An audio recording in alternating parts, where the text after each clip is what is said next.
our house, success wasn't measured in love, but in GPA. My parents, two Harvard professors, designed a competition where every dinner table was a Socratic debate, and every bad grade meant one step closer to being erased from the family. They told us only the highest achieving child would stay, and the rest were unworthy. I was 16 when the system began, but looking back, I realized the foundation had been poured years earlier. My father, Dr. Elias Vance, was a renowned economics professor at Harvard. My mother, Dr. Clara Vance, taught philosophy, specializing in ethics and logic. We lived in a beautiful, historic brownstone in Boston, a house filled with antique mahogany and a chilling silence that spoke of intense, unspoken pressure. My parents viewed us not as children, but as intellectual projects, and their latest project was called the meritocracy system. The official announcement came during a Sunday dinner, a ritual already steeped in academic tension. My older brother, Lucas, 20 years old and a rising junior at Harvard, was home for the weekend. My younger sister, Emma, was 14, slight of frame, and already carrying the crippling weight of generalized anxiety disorder.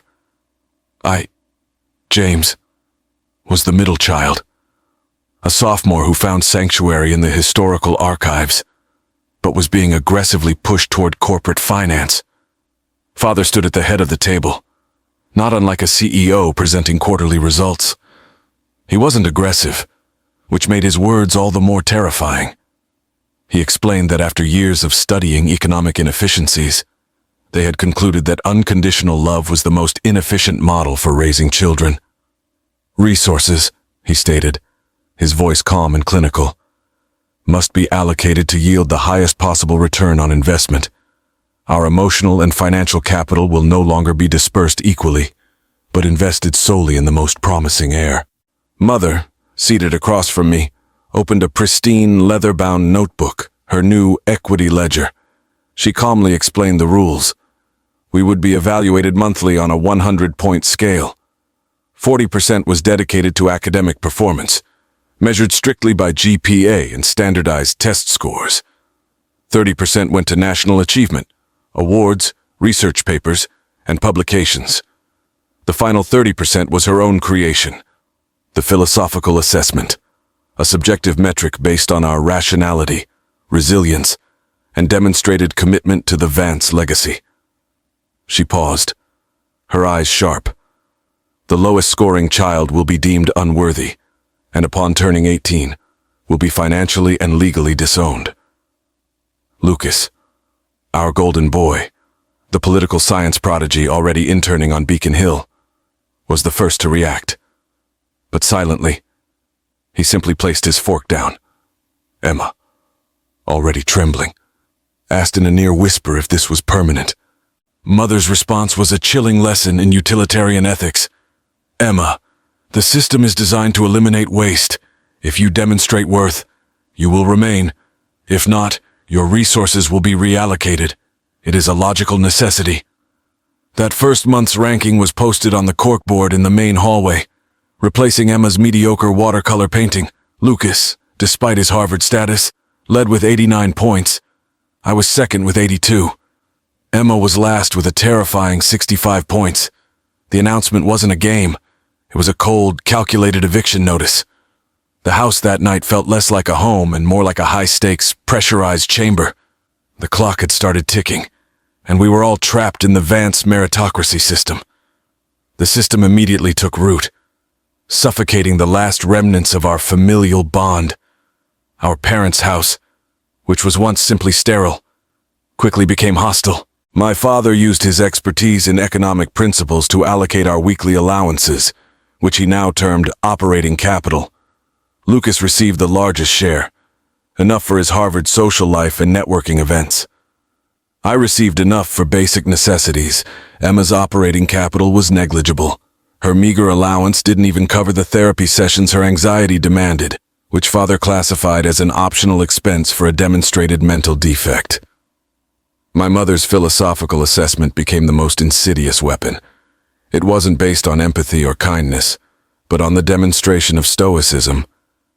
"Emotional volatility is a logical failure," she would often quote. Any display of sadness, fear, or frustration resulted in points being docked. I saw this play out when Emma, under immense pressure to raise her GPA from a B to an A, broke down sobbing over a complicated calculus problem. Instead of offering comfort, Mother wrote notes in her ledger and subtracted 3 points for demonstrating insufficient emotional resilience under moderate duress. The direct consequence of this system was the warping of our individual passions. I loved history. The narratives of human conflict and resolution offered an escape from the cold logic of my home. Yet my parents aggressively redirected me. "History is narrative, James." Father dismissed. "Economics is verifiable fact. You must transfer to a quantitative major to maximize your ROI." My desire to study liberal arts was suddenly deemed a financial and intellectual liability. I grudgingly enrolled in an introductory economics class, watching my historical archives gather dust, feeling the essence of myself erode with every utilitarian decision. Lucas, despite his leading score, was drowning. His political science program at Harvard was rigorous, but the system had infected his studies with paranoia. He was not competing against his peers, but against us. Every late night in the library, every networking handshake, was a desperate attempt to maintain his position at the top, not for his future, but for his survival. When I asked him why he didn't just talk to our parents about the stress, he just gave me a vacant look. "Talk? James. They only understand data. If I show weakness, they'll reallocate my resources to you. And then you'll be the target." The tension culminated during a Socratic dinner table debate, the new format of our family meals. The topic was the moral imperative of self-interest versus communal good. Emma, clinging to the only non-academic category she had left, argued for the communal good, suggesting we should share resources. Mother countered with a relentless philosophical dismantling of her argument, reducing Emma's plea for kindness to a naive, logical inconsistency. Emma, defeated, fell silent. The real shift in the family dynamic occurred that week. Lucas, feeling the pressure, made a casual comment to me about Emma's low score. "She needs to get her anxiety under control. James, she's dragging all of us down." The golden boy, the one we admired, had begun to internalize the system's logic. He saw his own sister not as a sibling in pain, but as a statistical risk. That conversation was a stark realization for me.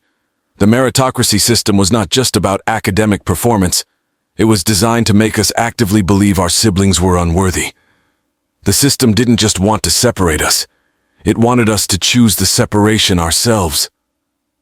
The monthly evaluation soon intensified into the weekly trial. Every Saturday morning, we were required to submit a progress report, a formalized essay detailing our measurable academic and extracurricular achievements, citing specific data points. This report was our defense, and the ensuing family meeting was our courtroom. The privileges awarded to the highest-ranking child were subtle but significant. They were not material gifts, but access to social capital. The winner was granted the exclusive right to attend my parents' secret summer seminars, private networking events with venture capitalists, tenured faculty, and Boston's elite. For Lucas, this access was his lifeblood. For me, it was the only path to a non-self-funded college education. And for Emma, it was the only way to escape the constant surveillance of the house. I, having shifted my focus to economics, began to show measurable improvement. I excelled in the debate club, framing my arguments with the cold, hard logic my parents demanded. During one statewide interscholastic debate competition, I unexpectedly defeated a highly ranked student from Lucas's former high school. It was a genuine triumph. The following Saturday, I presented my progress report, detailing the win. Father acknowledged the achievement with a nod that felt more like a calculation. "Commendable performance, James. You have demonstrated the capacity for rational thought under pressure." My score rose to 86, putting me only 3 points behind Lucas. However, the competition was rigged. not by the numbers themselves, but by the interpretation. Mother instantly found a way to minimize my success and maximize Lucas's continued dominance. When I pressed her on my excellent GPA, she countered by shifting the focus to Lucas's upcoming Harvard research paper. Then, she delivered the final blow to my morale. James, your victory merely serves to highlight the fact that Lucas is becoming complacent. This proves not your superiority, but his lapse in focus. The subtext was clear. My success was a threat to Lucas, and threats to the system's chosen heir would be neutralized.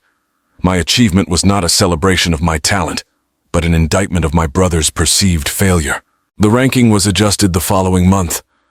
Despite my debate win, my score was marginally increased. While Lucas's score miraculously stabilized, Emma's score continued its terrifying descent into the high 50s. She had attempted to join the Science Olympiad, an activity my parents valued, but her anxiety caused her to freeze during the regional competition. The result? 0 points. My parents, true to their philosophical assessment, deducted points for her inability to execute under optimal conditions.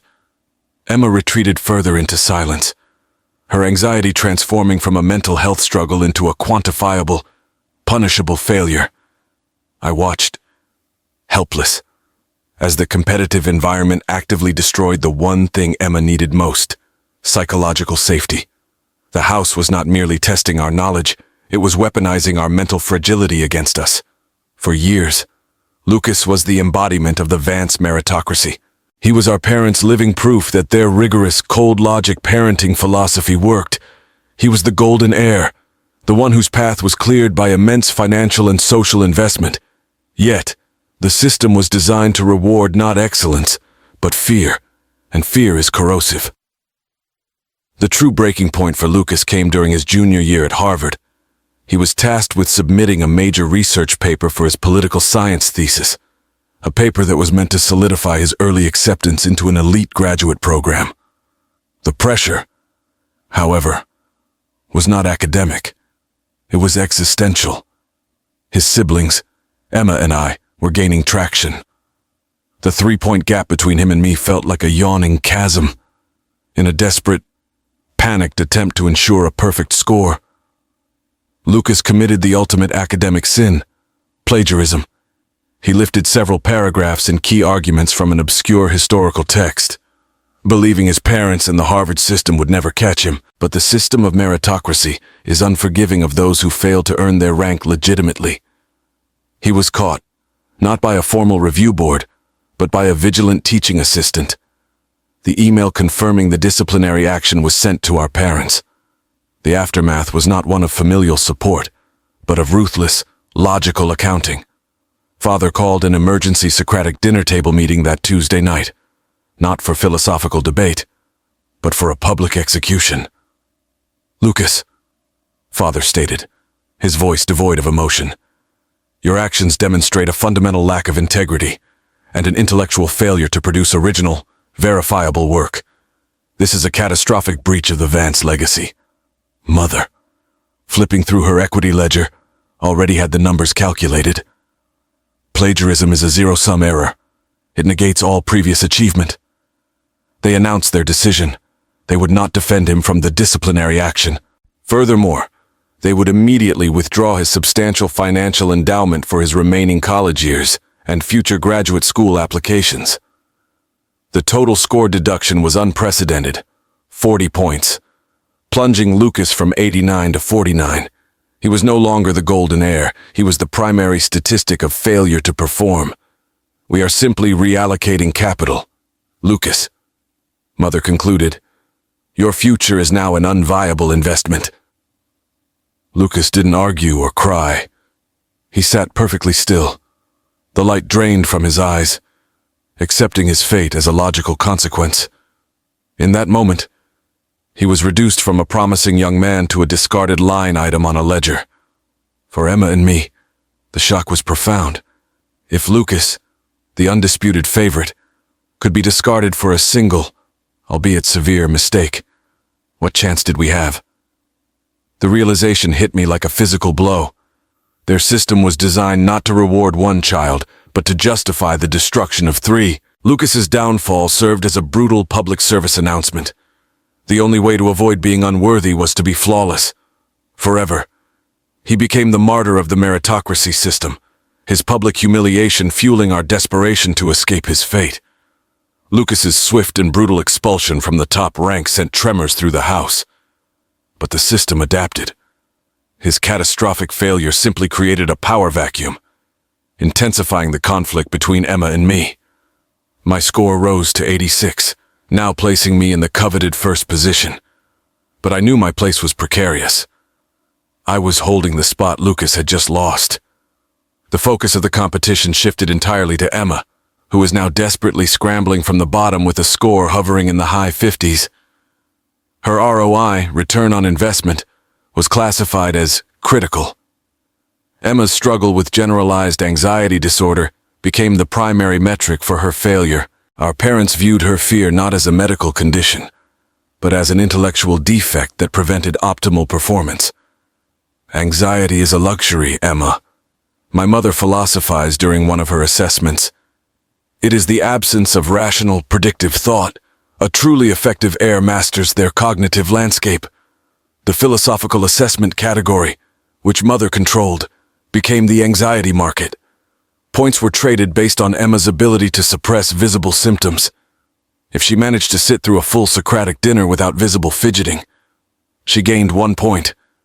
If she had a panic attack or withdrew to her room, she lost 3. Her fear was weaponized and quantified, turning her mental health into a commodity to be suppressed or traded. Emma's final desperate attempt to gain favor was to prepare for the National Debate Championships. She was naturally brilliant at cross-examination, but the stage fright was crippling. I tried to help her, coaching her for hours, not because I was trying to boost her score, but because I was terrified of what would happen if she fell below the threshold. The competition forced us to become covert allies, working against the system while still living under its roof. The night before the Nationals, Emma had a severe panic attack. I found her in her room, hyperventilating, her entire body shaking. When I rushed downstairs to find help, I found Mother working late in her home office. I pleaded with her, explaining that Emma needed immediate medical attention, not philosophical critique. Mother slowly turned, her expression detached. She looked past me, toward the equity ledger open on her desk. Emotional distress is a poor excuse for preparation. James, if she cannot regulate herself tonight, she will fail tomorrow, and her low score will validate the system. It was then I realized the true nature of their malice. They didn't just want us to compete. They wanted us to fail according to their predictions. Emma's low score was not a byproduct of the system. It was a required data point to prove their philosophy of unworthiness was sound. That night, sitting beside Emma as she slowly recovered, I resolved to use my own intellectual capacity, my aptitude for analysis, to destroy the system from within. I began to record our family meetings, our Socratic debates, storing them as evidence of their emotional and philosophical malpractice. I needed irrefutable proof that their system was a calculated form of psychological abuse. The competition was now less about who would win, and more about how much each of us would lose. After Emma's forced withdrawal from the National Debate Championships, a move my mother recorded as a 5-point deduction for inability to perform, my focus shifted from simply surviving to actively seeking the fatal flaw in the Vance logic. I used my time, newly freed from my economics studies which I had begun neglecting, to investigate my parents themselves. My chance came when my parents hosted the annual Founders Gala, a high-profile networking event with their affluent colleagues and former students. Father expected all remaining children to attend, a demonstration of the perfect Vance family. He even made an uncharacteristically generous offer. The highest-ranked child attending would receive an immediate 3-point bonus for demonstrated social engagement and professional aptitude. I told my parents I would attend, but instead of dressing in my formal wear, I donned my most inconspicuous clothing. While the gala was in full swing in the grand ballroom downstairs, I was upstairs, applying the skills I'd learned from my brief stint in economics, specifically tracking liabilities and hidden assets. I broke into Mother's locked home office, knowing her philosophical assessment notes were only the surface. Behind a false panel in her bookshelf, I found not more scorecards but a stack of heavily annotated personal correspondence between my parents, dating back 15 years. I realized I was holding the real story behind the meritocracy system. The letters revealed that nearly 2 decades ago, both parents had been up for a pivotal tenured position at a prestigious rival university. They were considered the strongest candidates, but they ultimately lost the joint appointment opportunity. Their private letters were saturated with bitter recriminations, blaming their failure not on their intellect, but on the perceived distraction and dilution of focus caused by raising 4 children simultaneously. The meritocracy system wasn't about our success. It was a desperate, twisted attempt to correct their own past professional failure. It was their penance. They were running a rigorous, destructive experiment on their own children to prove to themselves and their academic peers that they could still produce one perfect, undiluted product, the single worthy heir. The realization was a gut punch. Their logic was flawed, not because it lacked philosophy, but because it lacked honesty. I secretly photographed every relevant letter, adding this irrefutable documentation to my collection of recorded Socratic debates and performance reports. I now had the evidence not just of the what, but the why. I didn't confront them immediately. The gala ended, and they congratulated me for attending, granting me the meaningless 3 points. But I now held the most powerful leverage possible. They feared public humiliation and intellectual reproach more than they feared losing their children. The next phase of my fight would not be on their terms of GPA or philosophical resilience, but on the terms of academic ethics and public exposure. I knew exactly where to strike the system's weakest point, their professional reputation. Summer arrived, not as a period of rest, but as a 3-month audit period for the meritocracy system. My parents, consumed by the need to protect their professional image and intellectual standing, decided to host the secret summer seminar series as planned, but only for the remaining viable heir, which was now me. They hoped my attendance would signal to their peers that the Vance method, despite the Lucas fiasco, was back on track. I, however, had other plans.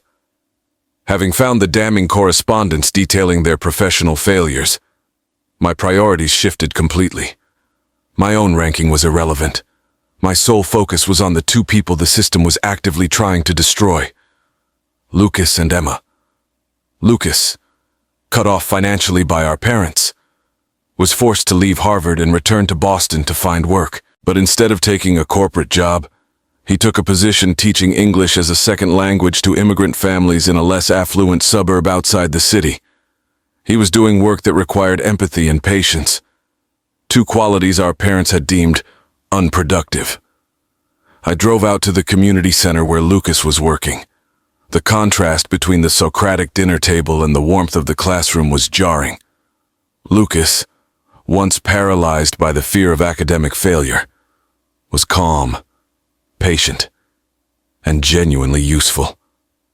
He wasn't talking about political theory.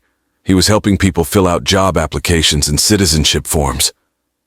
"I found my ROI, James," he said, wiping sweat from his brow. "It's not in the stock market, it's here. It's what our parents call emotional debt, but it feels like purpose." Meanwhile, Emma was deteriorating rapidly. With Lucas gone, she had lost her subtle emotional shield. Her generalized anxiety had morphed into acute social withdrawal. She refused to leave her room, terrified that any movement, any sound, would result in a new philosophical deduction. She was being slowly erased from the family while still living under our roof. I realized I couldn't save her from the house, but I could save her from the system. I convinced Emma to use her minimal savings to join me on secret missions to visit Lucas. I told her Lucas needed her help with his art projects, something our parents had always dismissed as low value. but which Emma secretly loved. These weekly drives became our covert therapy. Emma, whose logical mind was being held hostage by anxiety, found peace drawing the immigrant children in Lucas's classroom. Lucas, in turn, found the compassion to acknowledge his own fragility, something he had been unable to do while striving for perfection. He and I discussed the letters I had found, the real reason for the meritocracy system. It wasn't about us winning, James, Lucas confirmed, the truth finally settling in his eyes. It was about them proving their own worth through us. We were just the data points they needed to correct their past. That summer, away from the brownstone and the constant surveillance, we experienced true familial support for the first time. We were the cast-outs, the unworthy heirs. But we were finally a family. This realization, that true human value exists entirely outside of the Vance metrics, became the ammunition for my final, calculated confrontation. I now had the ethical certainty to match my documentary evidence. I would use their own fear, the fear of public professional shame, to break the meritocracy system for good and get Emma the help she desperately needed. Armed with the philosophical certainty of Lucas and the documented evidence of our parents' professional trauma, I began preparing my final offensive, the counter-meritocracy thesis. This wouldn't be a formal paper submitted to a journal, but an act of intellectual sabotage delivered to the core of their professional vanity. I spent weeks meticulously cross-referencing my evidence. I synchronized the private correspondence, where they blamed us for their career failure, with Mother's subjective, philosophical assessment notes on Emma, proving the latter was simply a tool for the former. I juxtaposed Father's economic theories on R01 with the actual cost of Lucas's treatment and Emma's untreated anxiety, demonstrating the true negative economic return of their efficient system. My final thesis was a comprehensive, anonymous document detailing the systemic psychological abuse within a high-achieving academic family. It used their own language: meritocracy, resource allocation, logical inconsistency, to indict their actions. The conclusion was damning. The Vance meritocracy system was not a philosophical model, but a self-serving projection of parental inadequacy. My target audience was not the family, but the professional community they held so dear. I crafted a precise distribution list, focusing on the two main arteries of their professional lives: their departmental colleagues at Harvard and MIT, and the influential anonymous academic ethics blog where my mother frequently published under a pseudonym. The goal was to create immediate, irrefutable public humiliation, the one currency they valued above all else. The thesis was released on a Monday morning, timed to coincide with the start of the new academic week. The initial response was quiet, but within hours, the email chains were buzzing. My mother's blog went silent. My father's assistant called home several times that afternoon. I could feel the invisible heat of their professional world collapsing around them. The tension in the brownstone was immediate and absolute. They knew the document had come from inside the house. They knew the details were too specific, too professionally damaging, to be dismissed as a hoax. But they didn't know who. They suspected Lucas, the recently disgraced one. But I had kept my hands clean, acting as the silent vector. That night, Father didn't call a Socratic debate. He simply commanded us to the living room with a single, trembling text message: immediate family meeting, mandatory attendance. When I entered the room, Mother was clutching the printed thesis, her face drained of color. Father was standing by the fireplace, the same spot where he had first announced the competition. But his corporate facade was shattered. "This is an act of intellectual terrorism," Father hissed, his voice low and dangerous. "Who wrote this slander?" I stood forward, my hands shaking slightly, but my voice steady. "I did. Father, I merely submitted the data you generated. It is an accurate reflection of your philosophical and ethical conduct." The confrontation was about to escalate, but I cut him off, reaching into my pocket. "Before you deduct any more points for insubordination or emotional instability, I should inform you that I have also retained the full documentation, including all private correspondence. This version is simply the executive summary. I had successfully forced the confrontation onto my terms. The competition was about to end, not with a winner and a loser, but with a system imploding under the weight of its own flawed logic. I was ready to trade my documentation for the only thing that mattered, the freedom and healing of my siblings.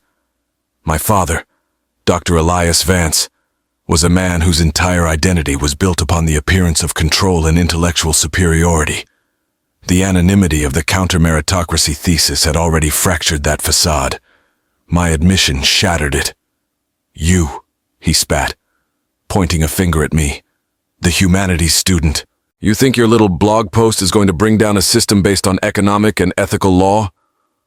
It's not a blog post, Father," I corrected, my voice calm, mirroring his detached academic tone. "It's an academic indictment, and it's working. Check your email. Mother, I believe the chair of the philosophy department has already requested an informal meeting regarding ethical misconduct." Mother, Dr. Clara Vance, closed her eyes, the silence proving my strike had landed. She feared being professionally ostracized more than anything. I continued, turning the conversation into the final, high-stakes negotiation. The system has failed, not because the participants were unworthy, but because the premises were false, I stated, using the language of her discipline. "You used us to validate your own career trauma. The resulting cost of that validation is Lucas's expulsion and Emma's acute anxiety. That is not meritocracy. Mother, it is intellectual malpractice." Father tried to reassert control, resorting to his usual financial threats. "You have nothing, James. You have no resources to fight us. You will be cut off. You and your brother. Just like Lucas. That is where your economic model fails." "Father," I countered, pulling out my phone. "I don't need financial leverage. I need public consensus. And I have the full recorded minutes of our Socratic debates, where you openly classified Emma's mental illness as a logical failure, and where you and Mother discussed reallocating your resources after Lucas's disciplinary action. I also have the personal correspondence proving the entire meritocracy system was a retaliatory response to your own professional failure 15 years ago." I then played a short clip of Mother's voice, cold and clinical. "The lowest scoring child will be deemed unworthy, and upon turning 18, will be financially and legally disowned." The recording hung in the air, transforming their sterile living room into a witness box, their faces contorted, not with shame, but with raw, unprofessional fear of exposure. "This is blackmail," Father whispered, the word tasting like defeat on his tongue. "It is leverage," I replied. "The terms are simple. The meritocracy system ends tonight. The corkboard is cleared. The equity ledger is destroyed. Furthermore, you will immediately arrange for Emma to receive independent, professional therapy, paid for entirely by you, with no deductions from her remaining score. And finally, you will cease all communication with Lucas regarding his financial status and allow him to pursue his work without interference." My parents exchanged a long, furious look. They weighed the cost of accepting my terms against the total ruin of their professional careers, which was certain if I released the full documentation. Father gave the slightest nod of capitulation. "Agreed. Now give me the documents." I smiled, a cold, hard expression I hadn't known I possessed. "The data will be destroyed, Father, when all terms are verifiably met. Until then, consider it the collateral on our new agreement." The competition had ended, not with a philosophical triumph, but with a hostile corporate takeover. The meritocracy system officially ended that night. The corkboard was bare, the equity ledger was burned, and the forced Socratic debates ceased. My parents, consumed by the fear of professional ruin, kept their word, allowing Emma to begin independent therapy with a renowned specialist in Boston. Lucas, already free, continued his work with immigrant families. I had won the war, But the scars were permanent. The healing process was slow and often felt like a series of painful withdrawals. Emma, liberated from the constant surveillance, struggled to redefine her self-worth outside of GPA scores. Her anxiety, once a weapon used against her, was now simply a part of her, requiring patient, ongoing management. She eventually enrolled in a prestigious art school on the West Coast, a place that valued her creativity. But her communication with the family remained guarded, often limited to brief, measured text messages. The trauma had taught her that vulnerability was currency to be exploited, and she never fully lowered her shield. Lucas found his true calling in the nonprofit sector. His experience as the disgraced heir gave him a unique empathy for those on the margins. He pursued a degree in social work, paying for it himself, fiercely refusing any further financial contribution from our parents. Understanding that their money always came with a crippling emotional cost, we built a new sibling relationship, one based on shared trauma and mutual respect, entirely outside the Vance metrics. As for our parents, the public humiliation in their academic circles was immediate but subtle. They were removed from certain prestigious committees, and their invitations to exclusive conferences dwindled. They had lost the ethical high ground, but they retained their public facade and their wealth. They never apologized. They viewed the forced end of the meritocracy system not as an act of moral correction, but as a temporary, unfortunate, logistical setback. Their final word on the matter came years later, after Emma and Lucas had left. They simply stated, as if concluding a failed long-term study, "The results are conclusive. The system proves that only one person had the true philosophical resilience to become an heir. Even in defeat, they claimed victory, maintaining the delusion that their toxic methodology was sound. The lesson, carved deep into my own psyche, remains this: human worth cannot be quantified by metrics of performance, achievement, or financial return on investment. The drive for meritocracy in its purest, most ruthless form inevitably leads to moral bankruptcy. The pursuit of external validation, especially the conditional love of those who see you as a product, results only in the slow, systematic erasure of the self. We were told we were unworthy, but in truth, it was the system itself, the cold, self-serving logic of the meritocracy, that was the ultimate failure, and the only truly unworthy legacy. Our survival was not a measure of success, but an act of resilience, the willingness to leave the gold-plated prison and build a life where our value was inherent, not earned. Thank you for watching this story. If you've ever felt that your worth was tied to your performance, know that you are not alone. Please share your thoughts and reflections in the comments below. Like this video to help others find this message of healing, and subscribe to the channel so you won't miss another story of truth and transformation.